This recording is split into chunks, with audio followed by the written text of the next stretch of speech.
방금 봉독하신 사도행전 1장 1절부터 5절까지 말씀이 있었는데, 참고로 누가복음 1장 1절부터 4절까지 말씀을 같이 한번 읽어보겠습니다.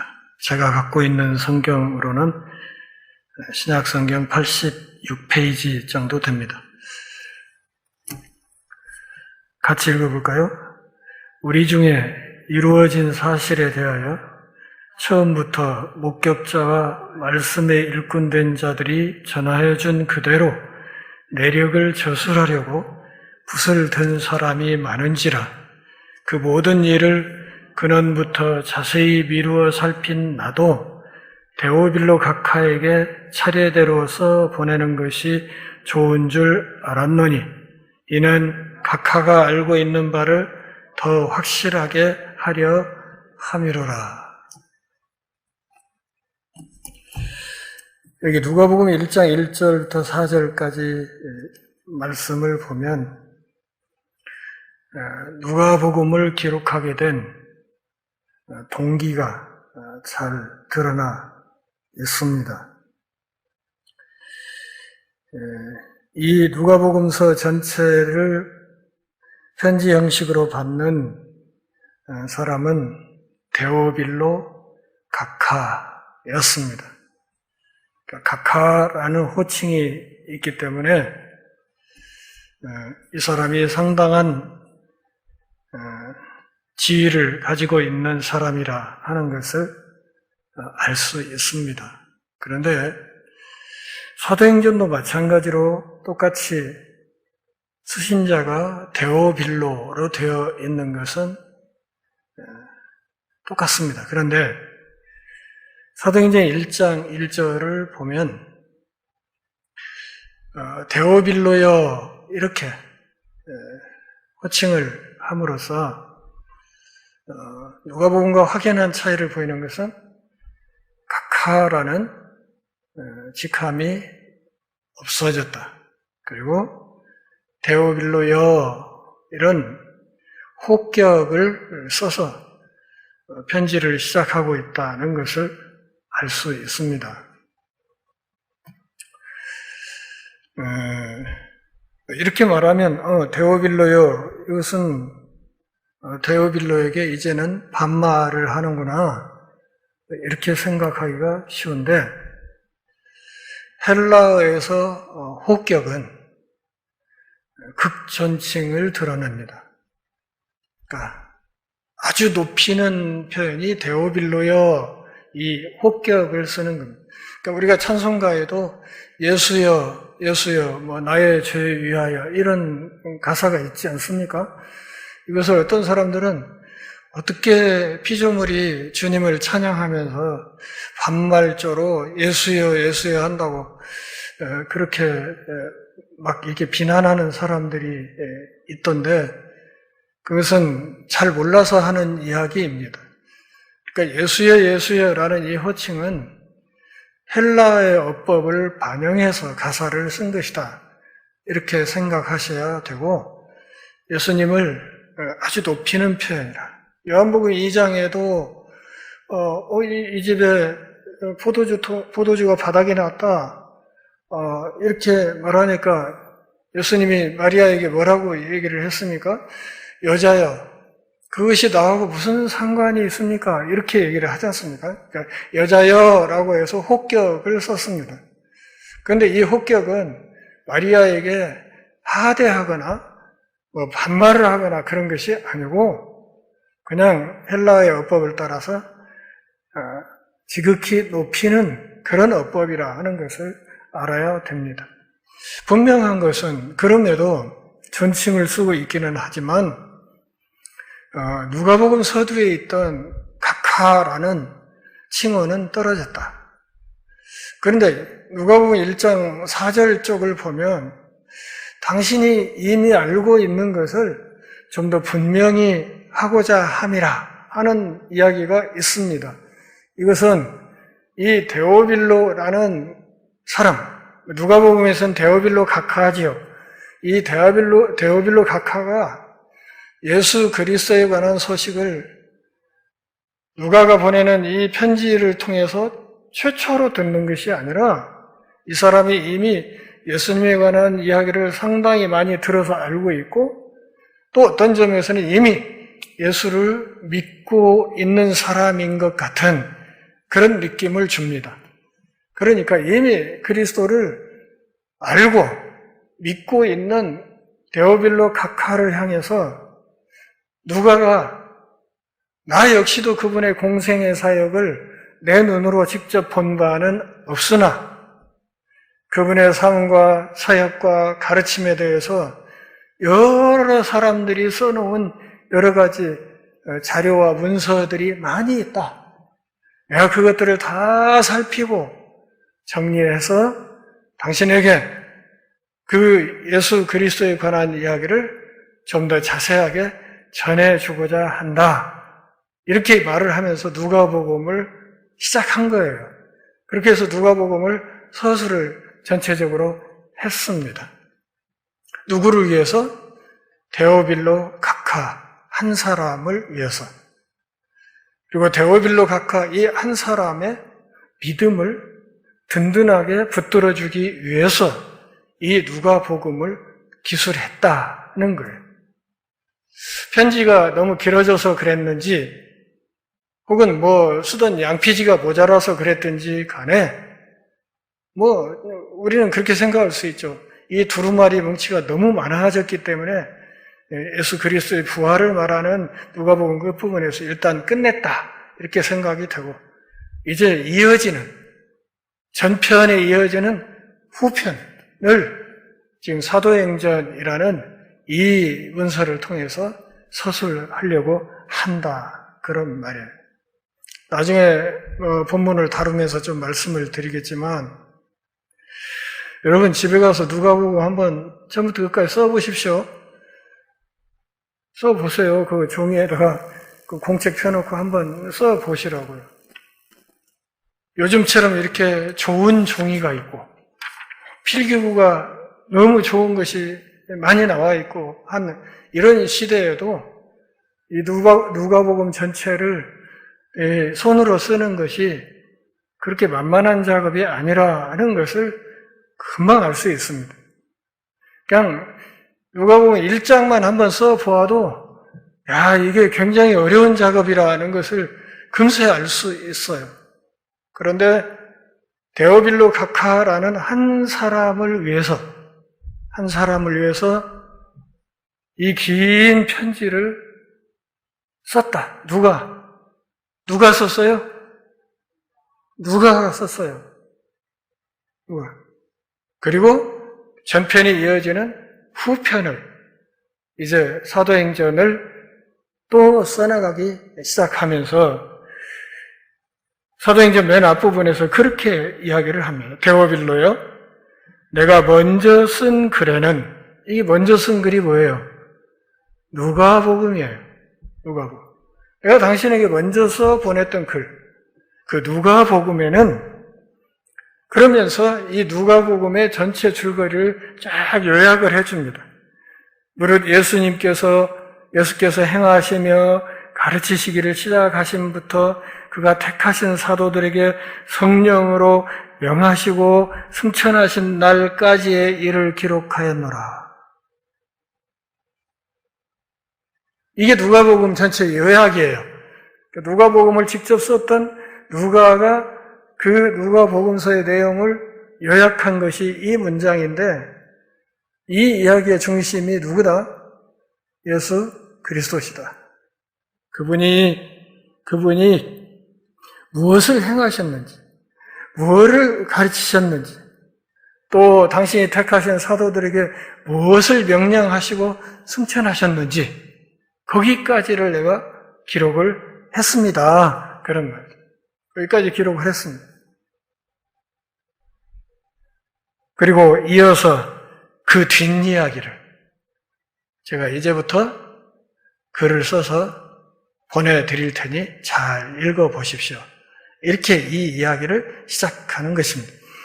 그러니까 누가복음 앞부분에서 예수님에 관해서 그분의 그 행하신 일, 그분의 가르침, 그분이 증거하려고 하셨던 하나님 나라에 관한 이 모든 것들을 저술한 글들이 굉장히 많이 있는데 그것을 내가 다 살피고 정리했다. 이런 점에서 볼 때 누가는 역사가예요. 누가는 역사가라고 볼 수 있습니다. 그러니까 각종 사료들을 다 읽고 분석하고 정리하고 정합해서 글을 써나간 일종의 역사가 역할을 누가가 했다. 이렇게 말을 할 수 있습니다. 전해지는 이야기에 의하면 이 의사 누가는 노예였다고 그러죠. 고대 사회에서는 의사들은 노예였어요. 노예 신분인 사람들 중에 의술을 전수하고 이렇게 해가지고 의사로 일을 하는 것이 예수님 당시 사회의 관행이었어요. 요즘하고는 많이 다르죠. 그래서 이 데오빌로 각하가 이 노예인 누가의 주인이었을 것이다.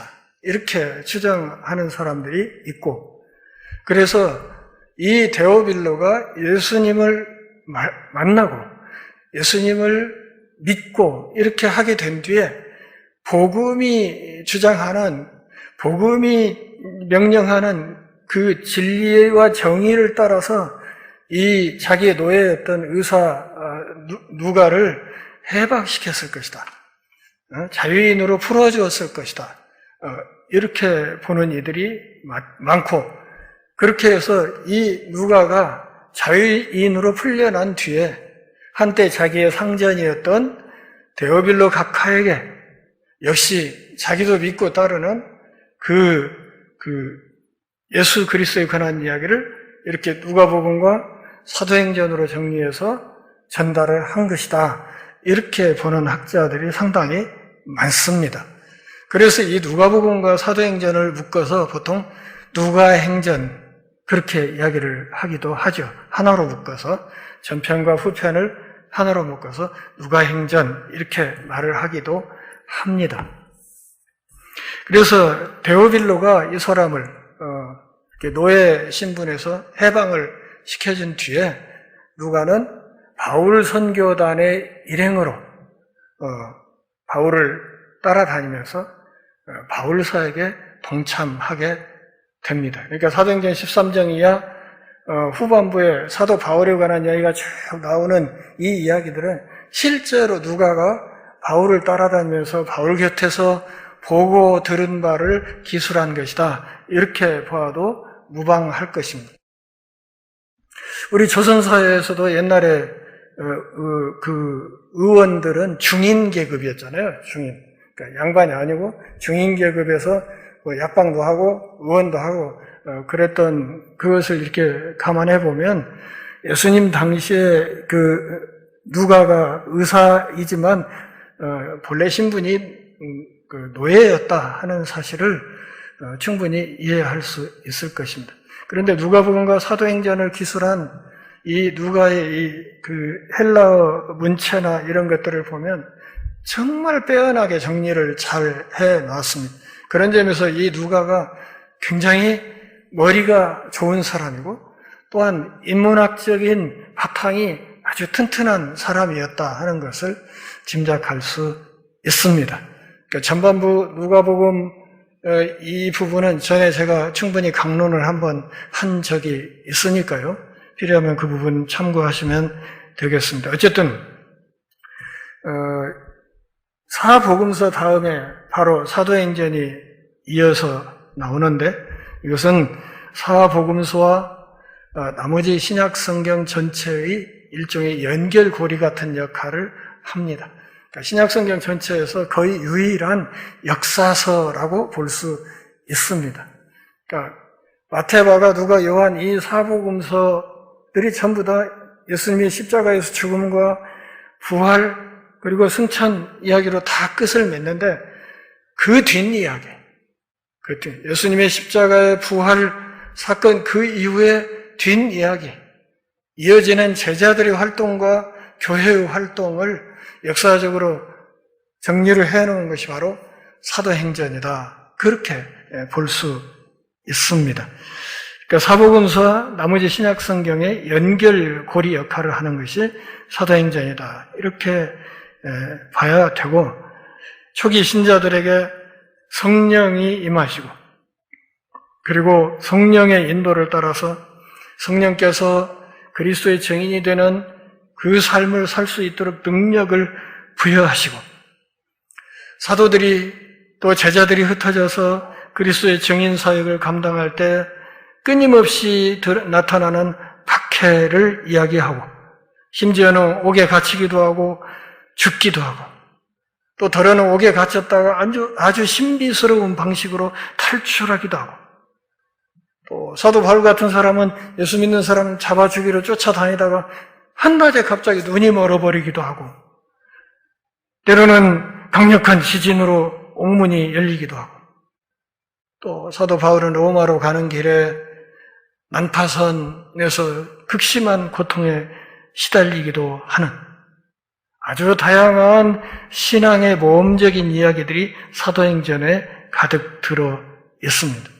그리고 이 이야기 안에 예수님이 1장 8절에서 당부하셨던 대로 이 복음이 예루살렘을 기점으로 해서 온 유대 지역과 그리고 사마리아와 땅끝까지 이르러 가는, 이 사도행전이 말하는 당시의 땅끝으로 생각되는 지점은 로마지요. 로마 넘어 스페인까지를 사도 바울이 생각은 하고 있었지만 실제로 바울이 닿을 수 있었던 것은 로마였어요.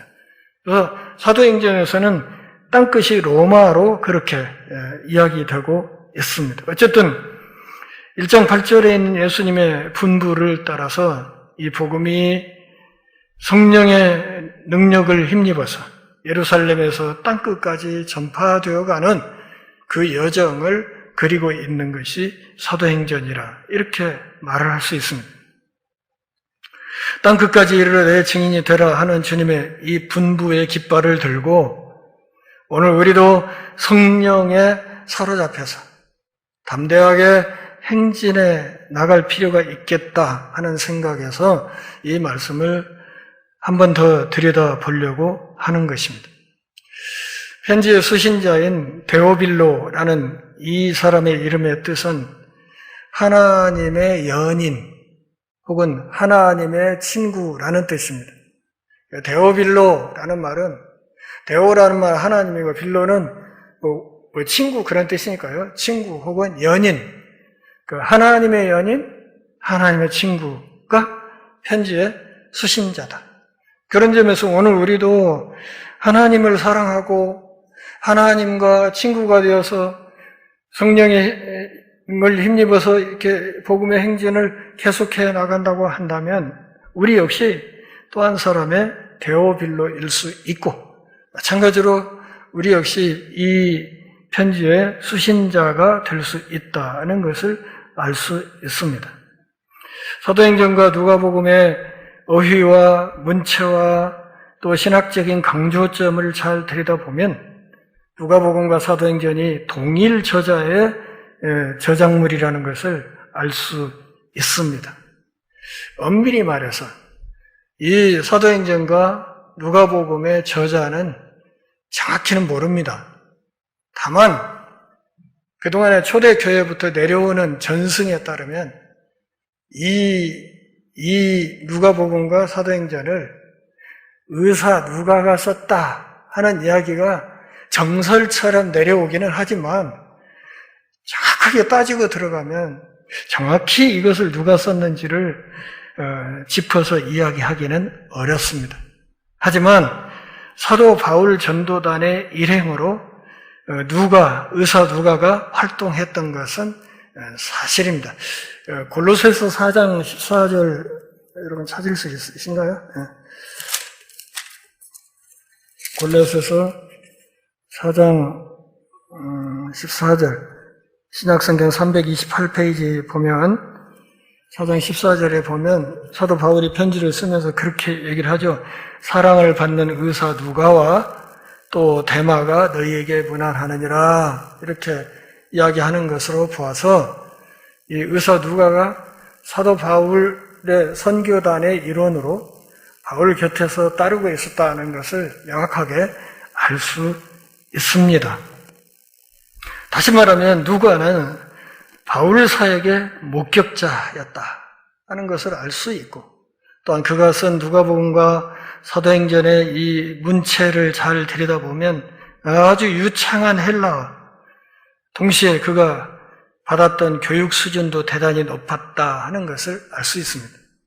각종 자료를 읽고 정리하고 그것을 연대순으로 정리해서 종합하여 저술할 수 있는 능력은 누가가 가지고 있었던 그의 인문학적인 소양이 충분했기 때문에 그것이 가능했을 것이다. 이렇게 생각이 됩니다.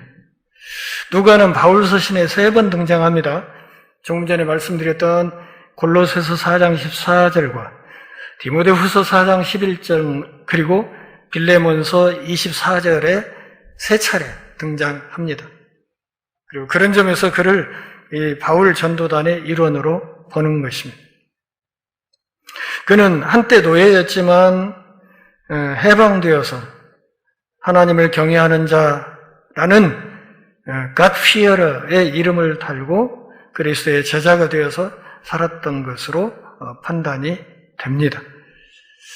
이 사도행전을 기록한 시기가 언제이냐를 가지고 학자들이 이야기를 종종 하는데 사도행전 28장 30절 쪽에 가면 사도 바울이 로마에 도착해서 가택연금 상태로 이태 동안 사람들을 만나면서 복음을 전했다 하는 이야기가 있어요. 거기로 딱 끝이 나요.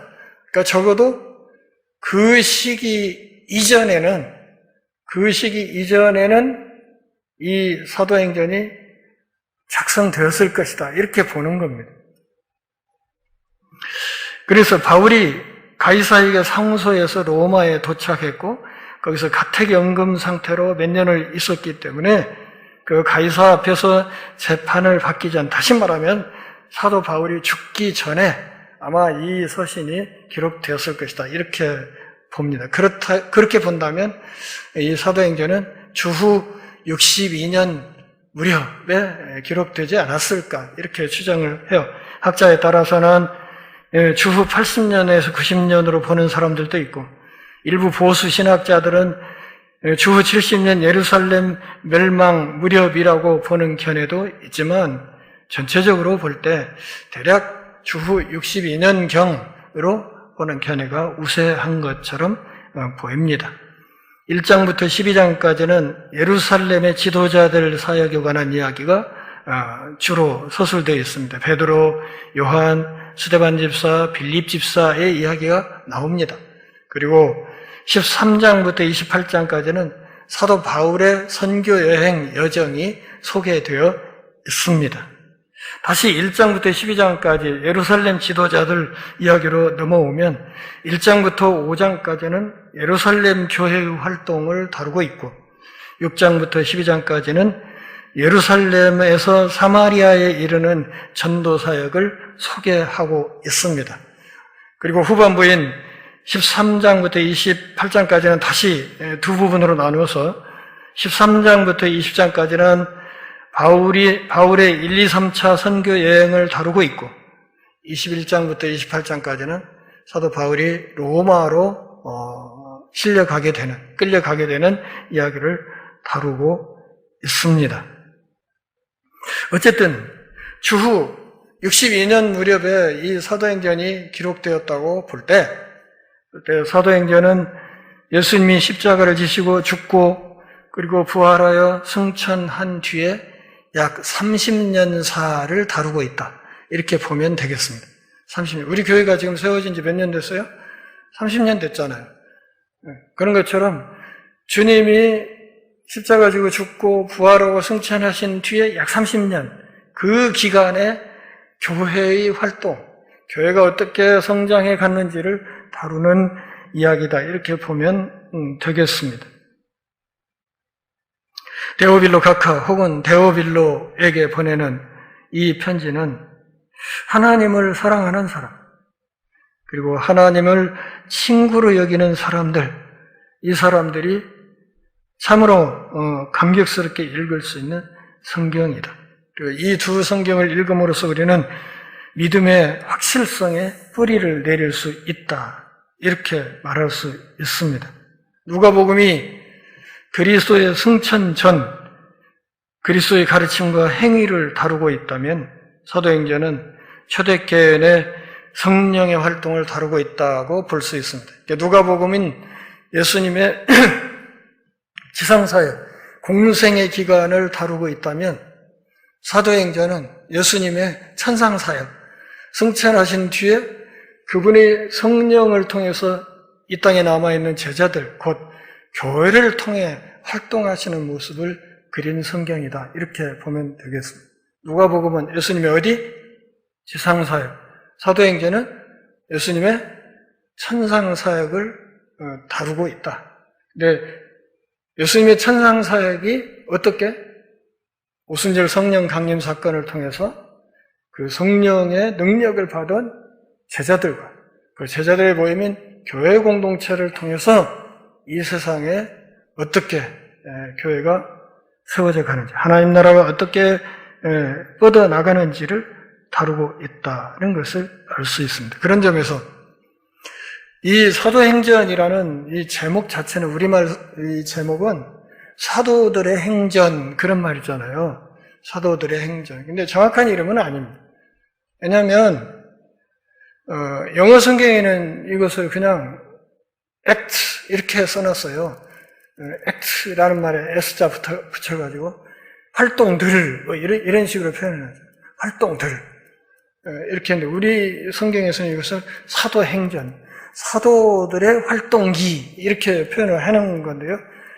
정확하지 않은 것이, 여기에는 12사도들의 활동만 기록이 된 것이 아니라 사도 바울의 행적도 있고 빌립 집사 같은 사람, 스데반 집사 같은 사람, 이 집사들의 활동, 또 다른 선지자들의 활동도 많이 기록되어 있기 때문에 단지 사도들만의 행적을 기록한 것인 것처럼 이렇게 제목을 붙인 우리말 성경은 약간 오해의 소지가 있다, 이렇게 보면 되겠습니다.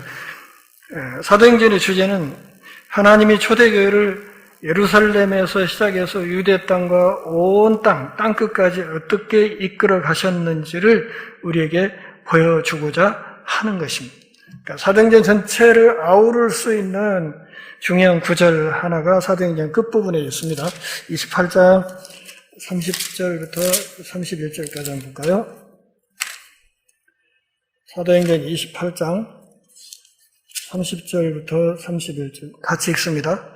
바울이 온 이태를 자기 셋집에 머물면서 자기에게 오는 사람을 다 영접하고 하나님의 나라를 전파하며 주 예수 그리스도에 관한 모든 것을 담대하게 거침없이 가르치더라. 제가 주목하는 것은 담대하게 거침없이라는 말입니다. 이 두 개의 낱말이 사도행전 전체를 복음을 들고 그리스도의 증인이 되어 삶을 사는 사람들의 삶의 자세와 태도를 고도로 압축할 수 있는 용어라고 생각합니다. 담대하게 거침없이. 교회는, 오늘날도 마찬가지로 교회는 이 복음을 담대하게 거침없이 증거하는 사역을 해야 된다 하는 것을 알아야 합니다. 또 한 가지 우리가 주목해야 될 것은 사도행전 1장 3절에 보면 3절 맨 뒷부분에 하나님 나라의 일을 말씀하시니라 이렇게 이야기를 했죠. 40일 동안 함께 계시면서 하나님 나라의 일을 말씀하셨다. 그런데 28장 31절에 가면 사도 바울이 로마에서 하나님의 나라를 전파하며 주 예수 그리스도에 관한 모든 것을 담대하게 거침없이 가르치더라 이렇게 했어요. 그러니까 사도행전의 맨 앞부분에 등장하는 주제가 하나님 나라이고, 그리고 사도행전을 마무리 짓는 주제가 역시 하나님 나라.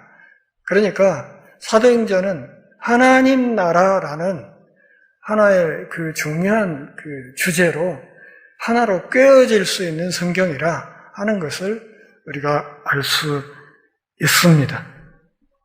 하나님 나라에 대해서 가르치는 이 사도행전 안에서 성령의 역할과 사역, 또 전도의 중요성, 혹은 기도의 역할, 이런 것을 우리가 정말 실감나게 배울 수 있습니다. 베드로가 잡혀서 감옥에 갇히고, 내일이면 베드로가 야고보처럼 목이 날아갈 수 있는 그 절박한 위기의 밤에 하나님의 백성들이 함께 모여서 베드로를 위해서 기도합니다. 기도하고 있었어요.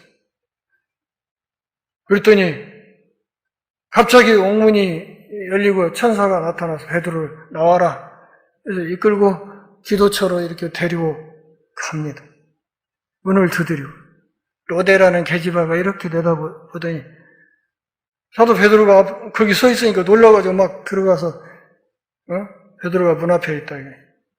얘 보고 너 정신 돌았구나. 사람들이 이런 거예요. 너 돌았구나. 뭔 베드로야 지금 빵에 있는데 아니라고. 나중에 제가 이제 말씀을 드리겠지만 그 대목에서 초대교회에 그렇게 성령의 뜨거운 역사가 아주 짙게 나타났던 그 교회 안에서조차 기도하면서 자기들이 기도하는 바에 대한 기대를 전혀 갖지 않고 기도하고 있었다는 뜻이에요.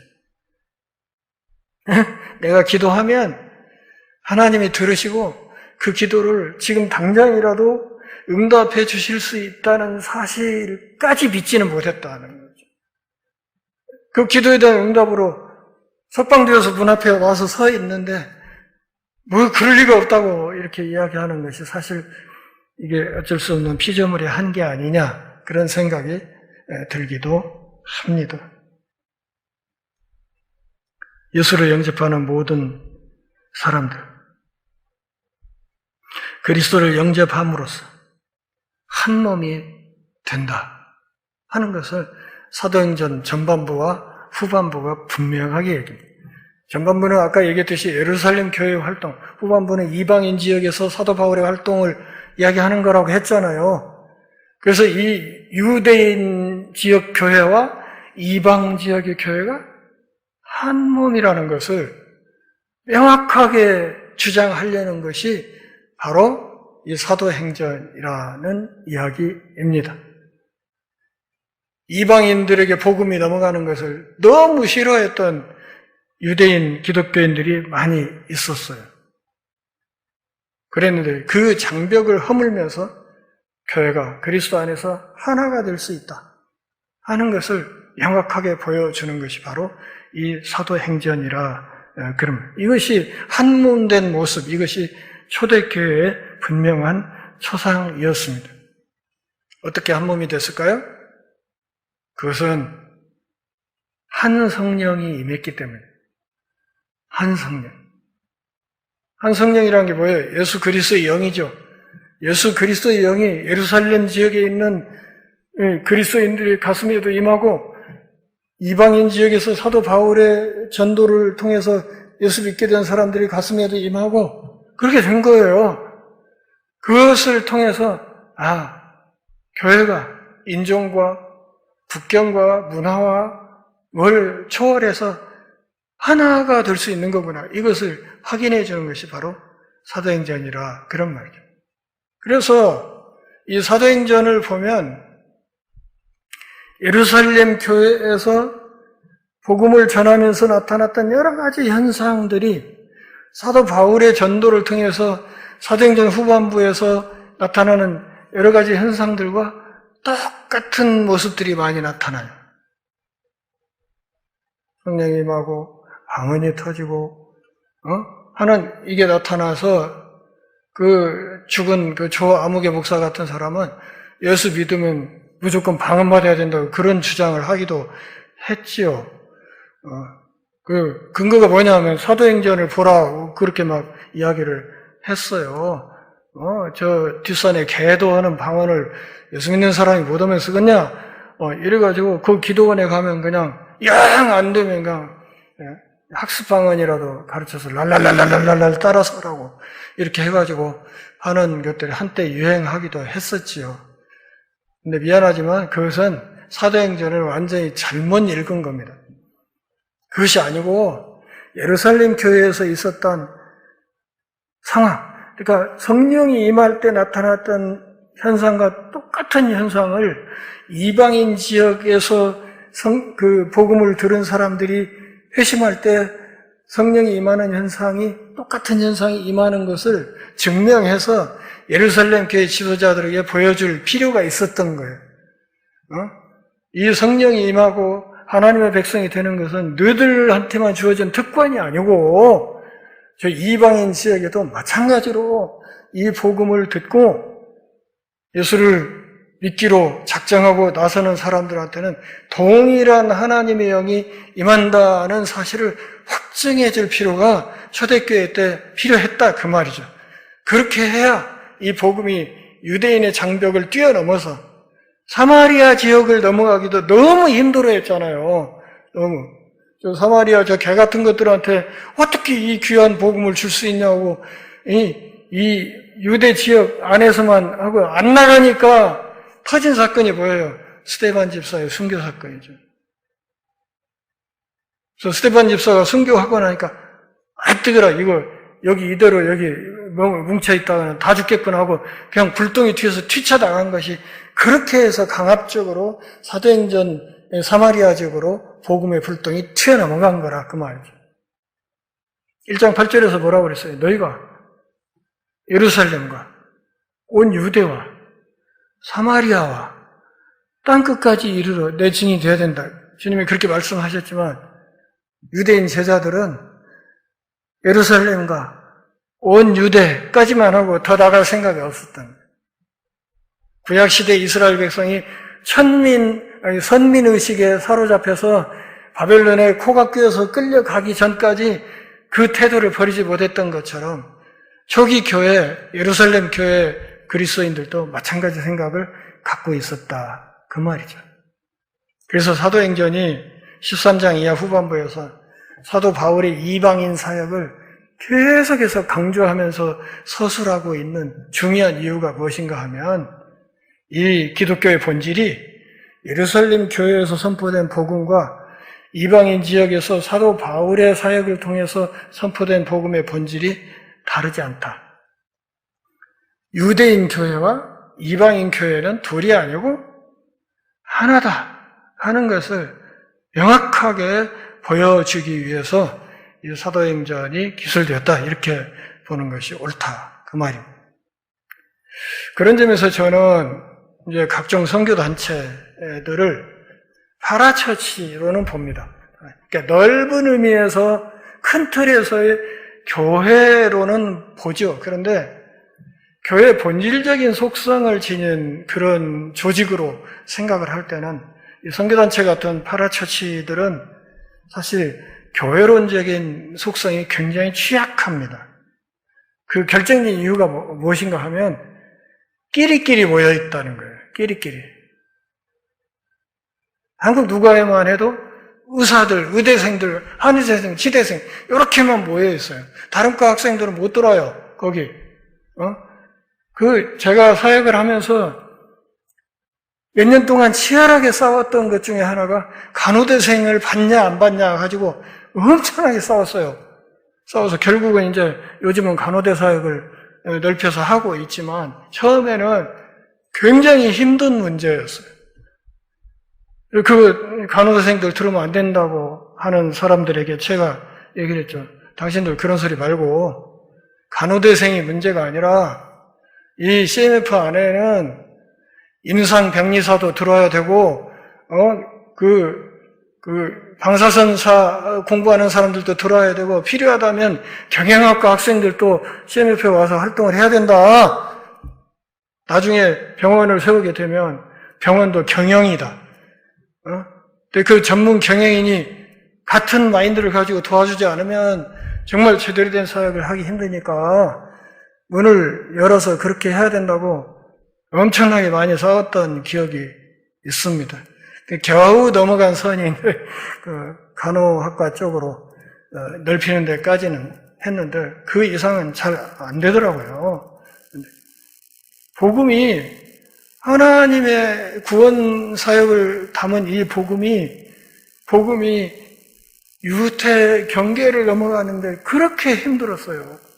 나중에 고넬료 집안의 훨씬 사건 같은 데 보면 알겠지만 베드로를 통해서 고넬료 집안의 복음을 전하려고 할 때 하나님이 오직 깎아보면 환상을 동원해가지고 이렇게 모세 율법이 규정한 부정한 짐승들을 보여주면서 잡아먹으라. 아니요, 저 못 먹어요. 제가 부정한 것은 여지껏 한 번도 먹은 적이 없습니다. 저거 어떻게 그걸 먹어요? 율법을 어기고 막 이러니까 잔말 말고 먹어. 하나님이 깨끗하게 한 것을 먹으라고 하면 먹어야지 짜샤 이래가지고 이런 환상을 보여주고 해갖고 결국 이 고넬료 집안으로 아가지로 발걸음을 옮기게 만들잖아요. 그래가지고 이 사람들이 그리스도의 복음을 받아들이게 되는 이런 과정들이 바로 이와 같은 유대인들의 민족적인 아주 폐쇄성 이런 것들이 밑바닥에 있었다는 것을 이야기하는 거예요. 복음이 그것을 깨뜨리고 넘어가는 과정이 사도행전에 서술이 돼 있다. 그런 말입니다. 그래서 사도 바울이 편지를 쓸 때 뭐라고요? 그분은 우리의 화평이 되사 모든 장벽을 허무시고 하는 이야기를 우리가 우습게 들으면 안 돼요. 이 모든 장벽을 허무시고 이야기를 했을 때 이 장벽의 가장 큰 장벽은 무엇인가 하면 유대인과 이방인의 장벽이었어요. 이걸 허무셔서 그분이 우리의 화평이 되셨다. 그분이 우리의 화평이 되셨는데 우리가 장벽을 다시 세우려고 하면 쓰냐? 그런 얘기입니다. 장벽. 모든 장벽을 허무셨다. 복음 안에는 남자, 여자의 장벽도 없는 거예요. 장벽이 없어요.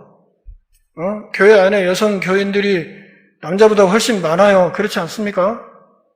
그런데도 여성들은 목사 안수를 못 받는다. 저 신학교 졸업한 지 30몇 년이 됐지만 우리 동기생, 신대원 같이 졸업했던 동기생들은 아직도 전도사예요. 교중 예배 사람은 그냥 사역은 하고 싶은데 여기서는 너무 천대받으니까 그냥 다른 교단으로 가서 머리 숙이고 거기서 목사 안수 받아서 몇 사람은 여자 목사로 뛰고 있고 그렇지 않고 교단 울타리 안에 있는 사람들은 아직도 전도사로 그렇게 있어요. 신학 박사인데도 전도사야, 교회 안에서. 제가 처음 교회를 시작했을 때 어떤 분이 와가지고 예배 끝난 뒤에 저보고 와서 그런 얘기를 했다니까요. 목사님, 말씀은 다 좋은데 혹시 이 교회 2단 아닌가요? 저한테 그렇게 저보고 2단이냐고 물으면 내가 2단이라도 그렇게 대답하겠어요? 아니라고 하지. 근데 물어요. 혹시 2단 교회 아닌가요? 그래서 근데 그렇게 물으시는 이유가 뭔데요? 그랬더니 아니요, 어떻게 예배 시간에 여자 집사가 여기 강대상에 탁 하고 올라가고 기도를 하냐 이거요. 우리 교회에서는 이게 아주 자연스럽게 여러분들 생각을 하겠지만 좀 이렇게 보수적으로 꽉 막힌 교회 장로들이 보면 뒤집어질 일이에요, 이게. 근데 복음의 정신은 그게 아니라고. 그리스도 안에 남자, 여자가 벽이 어디가 있어요? 차별이 어디가 있고, 재능이 있으면, 하나님이 주신 은사를 갖고 있으면, 남자, 여자를 불문하고, 그것을 하나님 앞에서 쓸 수 있도록 해줘야 되는 거 아니냐, 그 말. 그래야 하나님 나라가 제대로 세워지고, 하나님 나라가 커가는 거 아니냐, 그 말이에요. 우리 교단 총회에 여성 사역자들 하다못하면 강도사 인허라도 좀 해달라고 청원이 올라간 지가 벌써 한 4, 5년 됐어요. 작년에도 기각됐어요. 올해 또 올라갔어요. 또 올라가는데 그걸 안 열어줘요. 열어주질 않습니다. 그리고 저처럼 이렇게 말하는 목사는 틈만 나면 잡아다가 면직시키려고 뒤에서 벼르고 있어요.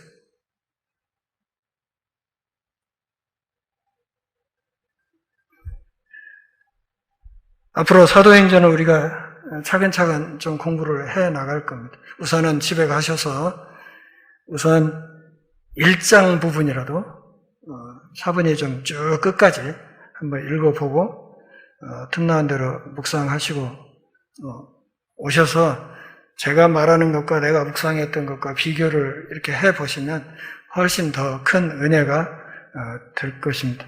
욥기보다는 훨씬 더 활기찬 분위기에서 진행될 수 있을 것입니다.